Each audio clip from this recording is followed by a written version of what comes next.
Hello everyone, welcome to my YouTube channel AH helpline. कैसे हैं आप लोग?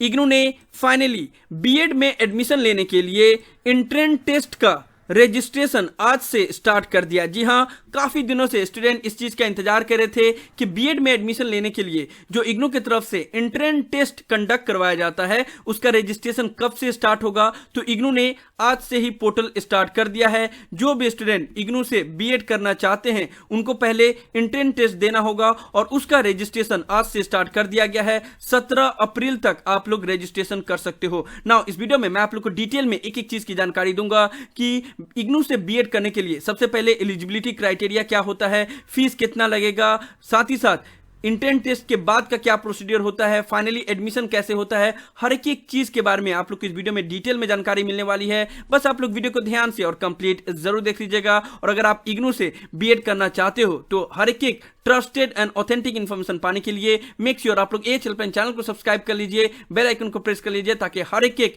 इन्फॉर्मेशन आप लोग को टाइम टू टाइम मिलता रहे। नाउ सबसे पहले तो आप लोग ये जान लो कि बीएड में इग्नू में डायरेक्ट एडमिशन नहीं हो जाता है, पहले आप लोग को एंट्रेंस टेस्ट देना पड़ता है। एंट्रेंस टेस्ट में आप पास हो जाओगे, मेरिट लिस्ट में आपका नाम आ जाएगा, उसके बाद से फिर एडमिशन का प्रोसीड्योर स्टार्ट किया जाता है। तो उसके बारे में हम लोग बात करेंगे कि एंट्रेंस टेस्ट के बाद का क्या प्रोसीजर होता है। पहले आप लोग ये जान लो कि आप लोग ये एंट्रेंस टेस्ट देने के लिए एलिजिबल हो या नहीं हो, ठीक है। यानी कि पहले एलिजिबिलिटी क्राइटेरिया के बारे में बात कर लेते हैं, उसके बाद से टेस्ट देने के बाद के प्रोसीड्योर के बारे में बात करेंगे।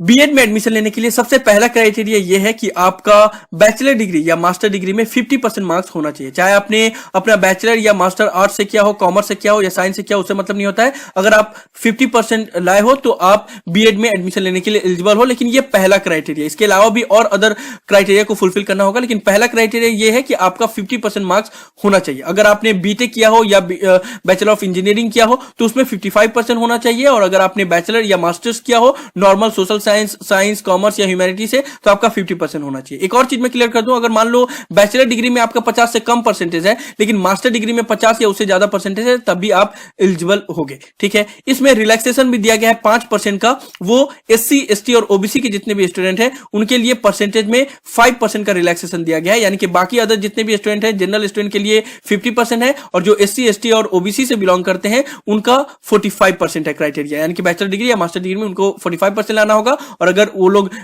बीटेक किए हुए हैं तो उनको 50% लाना होगा। अगर वो एससी, एसटी या ओबीसी से बिलोंग करते हैं, नॉन क्रीमी लेयर के दायरे में आते हैं, तब उनका 5% का रिलैक्सेशन होगा। तो ये पहला क्राइटेरिया हुआ। इसके साथ साथ जो दूसरा क्राइटेरिया है वो ये है कि आपने एनसीटी द्वारा रिकॉग्नाइज टीचर एजुकेशन प्रोग्राम को फेस टू फेस मोड में कंप्लीट किया होगा, तभी आप बीएड में एडमिशन लेने के लिए एलिजिबल हैं। तो इस चीज को आप लोग समझना कि दोनों क्राइटेरिया को फुलफिल करना होगा आपको। आपके पास 50% मार्क्स भी होना चाहिए बैचलर डिग्री या मास्टर डिग्री में, और उसके साथ साथ यहां पे एंड बोला गया है और नहीं बोला गया है, तो उसके साथ साथ आपके पास एनसीटी द्वारा रिकॉग्नाइज टीचर एजुकेशन प्रोग्राम का सर्टिफिकेट भी होना चाहिए जो आपने फेस टू फेस मोड में किया होगा। Face to face mode means हुआ रेगुलर मोड। और टीचर एजुकेशन प्रोग्राम कौन कौन सा है जो एनसीटी द्वारा रिकॉग्नाइज है, तो उसका यहां पे लिस्ट मैंने दिया है। ये एनसीटी का डायरेक्ट ऑफिशियल वेबसाइट से ही मैंने डाउनलोड किया है, ठीक है। उसका लिंक मैंने डिस्क्रिप्शन में दे दिया, वहां से आप लोग चेक कर सकते हो। तो ये सभी एनसीटी द्वारा रिकॉग्नाइज किया हुआ टीचर एजुकेशन प्रोग्राम का लिस्ट है जो आप लोग के स्क्रीन के ऊपर नजर आ रहा है। अगर इसमें से कोई भी प्रोग्राम आपने फेस टू फेस मोड में किया होगा तो फिर आप बीएड में एडमिशन लेने के लिए एलिजिबल होंगे। एक और चीज मैं आप लोग को क्लियर कर देना चाहूंगा जो कि बहुत से स्टूडेंट का डाउट होगा कि अगर आपने जो टीचर एजुकेशन प्रोग्राम का लिस्ट मैंने दिखाया, डीएड, डीएलएड, अगर ये ओपन मोड से किया होगा यानी कि एनआईओ से किया होगा या किसी और ओपन यूनिवर्सिटी से किया होगा, तो फिर आप बीएड में एडमिशन लेने के लिए एलिजिबल नहीं है। याद रखिएगा, जो टीचर एजुकेशन प्रोग्राम है जो मैंने आप लोग को बताया, डीएड किए हो या डीएलएड किया हो, वो अगर रेगुलर मोड से आपने किया है तभी आप बीएड में एडमिशन लेने के लिए एलिजिबल हैं। अगर आपने ओपन से किया है, डिस्टेंस मोड से किया है, तो फिर आप एलिजिबल नहीं होंगे। यहां पे क्लियरली ये चीज मेंशन कर दिया गया था कि diploma in elementary education, diploma in education through open and distance learning mode और any other teacher education program completed through ODL will not be consider as a teacher education program for admission in BEd. तो ये चीज आप लोग ध्यान में रखिएगा। क्योंकि एडमिशन लेने के टाइम पे बाकी अदर सर्टिफिकेट के साथ साथ में आपने जो एनसीटी द्वारा recognise face to face mode में एजुकेशन प्रोग्राम कंप्लीट किया है उसका भी सर्टिफिकेट आपको अपलोड करना होगा, वो भी सबमिट करना होगा। तो यहाँ पे बार बार इस चीज को मेंशन किया जा रहा है फेस टू फेस मोड, क्योंकि बहुत से स्टूडेंट यही समझते हैं कि उन्होंने अगर एनआईओ से किया हो या कहीं से भी अगर डीएड कर दिया हो तभी वो लोग बीएड करने के लिए एलिजिबल होंगे, लेकिन ऐसा नहीं है। एनआईओ से अगर आपने किया है या किसी भी ओपन यूनिवर्सिटी से किया है तो आप एलिजिबल नहीं होंगे। आपको बीएड करने के लिए रेगुलर से ही डीएड करना कंपलसरी है। तो हम लोग सम अप कर देते हैं। एलिजिबिलिटी क्राइटेरिया आप लोग को समझ में आ गया होगा, 50% बैचलर या मास्टर डिग्री में होना चाहिए और फेस टू फेस मोड में कोई भी टीचर एजुकेशन प्रोग्राम आपने कंप्लीट किया होगा तब आप एलिजिबल होंगे। कौन कौन सा टीचर एजुकेशन प्रोग्राम है उसके बारे में मैंने ऑलरेडी आप लोग को बता दिया, लिंक डिस्क्रिप्शन में दिया हुआ, वहां से आप लोग खुद भी चेक कर सकते हो। अब हम लोग बात कर लेते हैं कि अगर आप इग्नू से बीएड कर रहे हो तो उसका ड्यूरेशन कितना होगा, कौन से मीडियम में बीएड प्रोवाइड किया जाता है इग्नू में, और फीस कितना लगता है। तो देखो, जो मिनिमम ड्यूरेशन है बीएड करने के लिए वो इग्नू में 2 साल है और मैक्सिमम 5 साल है। 5 साल तक मौका दिया जाता है आपको बीएड को कंप्लीट करने के लिए। जो मीडियम ऑफ इंस्ट्रक्शन होता है वो या तो हिंदी में रहता है या तो इंग्लिश में रहता है, आपके ऊपर डिपेंड करता है कि आप हिंदी मीडियम सिलेक्ट करना चाहते हो या इंग्लिश मीडियम सिलेक्ट करना चाहते हो। जो भी मीडियम आप सिलेक्ट करोगे उसी मीडियम में आपका स्टडी मटेरियल प्रोवाइड किया जाएगा। अगर आपने इंग्लिश सिलेक्ट किया तो इंग्लिश में दिया जाएगा या तो हिंदी में दिया जाएगा, लेकिन आप एग्जाम इंग्लिश या हिंदी दोनों ही मीडियम में दे सकते हो। ना जहां तक फीस की बात है तो आप लोग को इंट्रेंस टेस्ट देने के लिए 1000 रुपीज फी पेमेंट करना पड़ेगा, जो कि नॉन रिफंडेबल होगा। और बीएड में एडमिशन लेने के लिए पूरा प्रोग्राम का फीस है वो है 55,000, तो 55,000 रुपीज लगेगा आपको फीस। ठीक है, तो अब प्रोसीड्योर क्या है, किस तरीके से आप लोग अप्लाई करोगे, कैसे एडमिशन होगा आपका।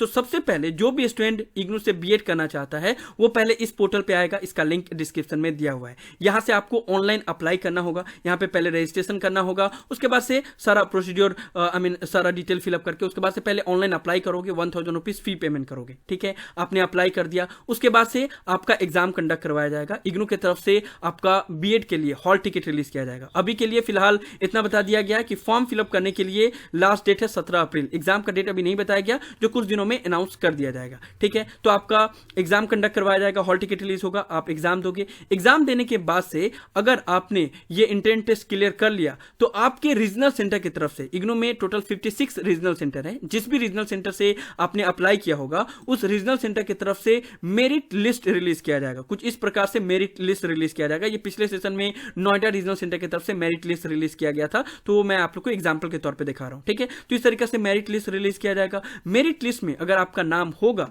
तो उसके बाद से आपके ईमेल आईडी पे एक मेल आएगा। उस मेल में यह बताया जाएगा आपको कि आपका आपने इंट्रेंस टेस्ट क्लियर कर लिया है, अब आपको अपना डॉक्यूमेंट अपलोड करना है और फी पेमेंट करना है। ठीक है, सारा चीज ऑनलाइन ही होगा, कहीं पे आपको जाने की जरूरत नहीं है। ठीक है, यहाँ पे इंस्ट्रक्शन में भी बता दिया जाता है कि जैसे ही अगर आपका मेरिट लिस्ट में नाम आता है तो उसके बाद से आपको शॉर्ट नोटिस में एकदम कुछ दिन का टाइम दिया जाएगा, उसी बीच में आपको सारा काम करना है, यानी कि डॉक्यूमेंट अपलोड करना और फी पेमेंट करना है। तो मेल इस तरह से आएगा। ये पिछले सेशन में एक स्टूडेंट का आया था, वो मैं आप लोग को एग्जांपल के तौर पे दिखा रहा हूं। ठीक है, इस मेल में ही एक लिंक प्रोवाइड किया जाएगा आप लोग को, उस लिंक के ऊपर क्लिक करोगे। अभी ये लिंक काम नहीं कर रहा है क्योंकि ये पिछले सेशन का है, तो इस सेशन में जो भी स्टूडेंट इंट्रेंस टेस्ट क्लियर करेंगे उसके बाद से उनके पास मेल आएगा, उसके बाद से मेल में एक लिंक रहेगा, उसके ऊपर क्लिक करोगे, फिर आपको अपना यूजर नेम एंड पासवर्ड जो आपने इंट्रेंस टेस्ट देने के लिए जो क्रिएट किया था वो आप पुट करोगे, लॉगिन करोगे। लॉगिन करने के बाद से जो जो डॉक्यूमेंट वहां पे मांगा जाएगा वो सारा डॉक्यूमेंट आपको अपलोड करना होगा, जैसे कि आपका मार्कशीट, सर्टिफिकेट, प्लस जो आपने जो टीचर एजुकेशन प्रोग्राम कंप्लीट किया फेस टू फेस मोड में उसका सर्टिफिकेट, उसका मार्कशीट, सारा डिटेल आपको वहां पे अपलोड करना होगा। उसके बाद से आपको वहीं पे स्टडी सेंटर भी सिलेक्ट करना होगा। सारा चीज उस फॉर्म में ही समझ में आ जाएगा, कोई इशू की बात नहीं है। कुछ समझ में ना आए तो मुझसे पूछ लेना। ठीक है, और वहीं पे आपको पेमेंट का भी एक लिंक प्रोवाइड किया जाएगा। पिछले सेशन में काफी स्टूडेंट का पेमेंट नहीं हो रहा था तो मैंने किया था बाद में। ठीक है, खैर तो आप लोग खुद से भी कर पाओगे, कोई इशू की बात नहीं है। वहीं पे पेमेंट का लिंक रहेगा और वहां से आपको 55,000 का वन टाइम ही पेमेंट कर देना होगा। पेमेंट कर दोगे, पेमेंट सक्सेसफुल होने के बाद से थोड़ा सा टाइम लगता है, उसके बाद से रीजनल सेंटर की तरफ से ही आपके पास एक कंफर्मेशन का मेल आ जाएगा, क्योंकि जो आप डॉक्यूमेंट अपलोड किए हुए रहोगे वो भी वेरीफाइड होता है। पेमेंट जो है वो पूरा सक्सेसफुल उनके पास रिसीव हो जाता है, उसके बाद से आपके पास मेल आएगा कि आपका बीएड में एडमिशन कंफर्म हो गया है। ठीक है ना, तो ये प्रोसीड्योर होता है टोटल। आपने एलिजिबिलिटी एलिजिबिलिटी क्राइटेरिया पूरा जान लिया, उसके बाद से अप्लाई कैसे करना है, इस पोर्टल से करना है। अप्लाई करने के टाइम पे आपको 1000 रुपीज पे करना पड़ेगा। उसके बाद से फिर आपका मेरिट लिस्ट में नाम आएगा, तो उसके बाद से आपको डॉक्यूमेंट अपलोड करना होगा, फी पेमेंट करना होगा और आपका एडमिशन हो जाएगा। तो ये टोटल पूरा प्रोसीड्योर होता है, ठीक है ना। तो अभी डेट अनाउंस किया नहीं गया है एग्जाम का, जो मुझे लगता है कि कुछ दिनों के अंदर में अनाउंस कर दिया जाएगा, उसके बाद से आप लोगों को पता चल जाएगा। लेकिन जितने भी स्टूडेंट इग्नू से बीएड करना चाहते हैं, पहले ये प्रोस्पेक्टस को पढ़ लेंगे। इसका लिंक मैंने डिस्क्रिप्शन में दे दिया, इससे आप लोगों को समझ में आ जाएगा पूरा प्रोसीड्योर को। जो मैंने अभी आपको वर्बली बताया वही सारा चीज इसमें रिटन में लिखा हुआ है, ठीक है। तो इसको चेक कर लेना, कुछ समझ में ना आया तो मुझसे पूछ लेना, ठीक है। लेकिन इससे आपको समझ में आ जाएगा, नॉर्मल तरीका से लिखा हुआ है, ठीक है ना। तो यही सब था इस वीडियो में। मैं आप लोग को इग्नू से जो बीएड में एडमिशन लेने के लिए एंट्रेंस टेस्ट का फॉर्म फिलअप स्टार्ट किया गया है, उसके बारे में सारा डिटेल इंफॉर्मेशन आप लोग को बता रहा था। मुझे उम्मीद है कि आप लोग को वीडियो पसंद आएगा। इस वीडियो को लाइक जरूर कर दे, सभी फ्रेंड के साथ शेयर करें ताकि उनको भी सभी इंपॉर्टेंट इन्फॉर्मेशन मिल पाए। किसी भी तरह के डाउट के लिए आप लोग नीचे कमेंट बॉक्स में लिख सकते हैं या मुझे डायरेक्टली कॉल करके भी अपना डाउट क्लियर कर सकते हैं। सभी सोशल मीडिया प्लेटफॉर्म पे मैं अवेलेबल हूं, सभी का लिंक डिस्क्रिप्शन में दिया हुआ है, वहां पे भी आप लोग मुझे फॉलो कर सकते हो। अगर आप एएच हेल्पलाइन चैनल पे फर्स्ट टाइम आए हो तो सबसे पहले एएच हेल्पलाइन चैनल को जरूर सब्सक्राइब कर ले, ताकि इग्नू के रिलेटेड हर एक ट्रस्टेड एंड ऑथेंटिक इन्फॉर्मेशन आप लोग को टाइम टू टाइम मिलता रहे। So thank you so much for watching this video. Have an awesome day. Thank you so much.